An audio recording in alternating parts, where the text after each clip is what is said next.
5 years ago today, the first tweet was sent out by Twitter co-founder Jack Dorsey. It said, inviting coworkers. Well, his coworkers joined, and then about 200 million others did as well. Twitter has skyrocketed in popularity. Lately, over 140 million tweets are sent every day. Over the past month, 460,000 new accounts were registered a day. And whether it's tweeting breaking news or being used to organize protests in the Middle East, which we've seen, Twitter has become an all-purpose form of social media. Joining us is social media consultant Joe Carlson. Joel, good to see you. Twitter has definitely revolutionized the way news gets around the world. Certainly we've seen this in the last few months. What do you think has been the biggest advantage of things like Twitter in the past couple of months and even years? I think it helps dispense the news a lot quicker. From what I've seen, a lot of times when news breaks, there will be a post on Twitter, and then maybe up to 5 minutes later, it will be on the actual news, broadcast news, and so the immediacy of it is a lot quicker. I even recently saw on an article I read recently that when the earthquake and tsunami had hit Japan, that was their highest peak of tweets that went out that day. So that shows that news is very important, and on Twitter especially, it's a lot of the buzz. Well, and you deal with a lot of businesses and also individuals, helping them become familiar with things like Twitter and other social media websites. So what advice do you have for them then in finding that balance and knowing what you should believe, what you maybe want to wait until you have a more legitimate source? One of the biggest things that we encourage people to do is basically have a filter for yourselves as far as what you're going to post.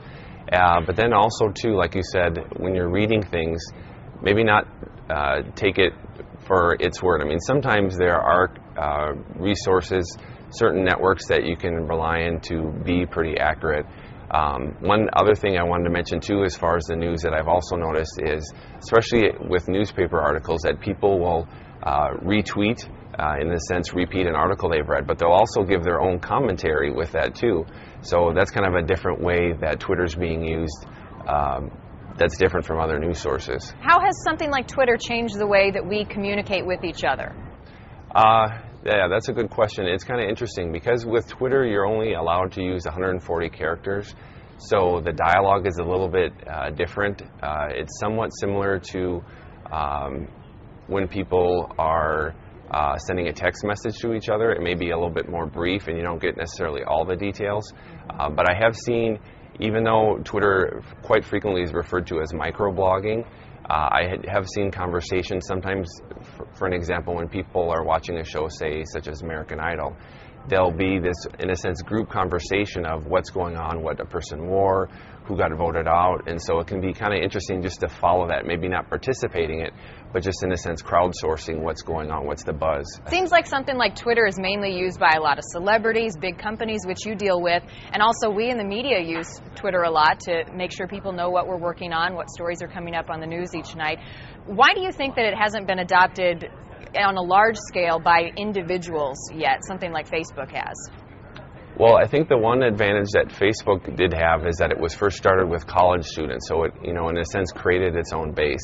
And because of how long Facebook has been around now, some of those people are having children, they're connecting with their parents, their relatives. We have found that a lot of seniors are now using Facebook, communicating with their grandchildren and so forth.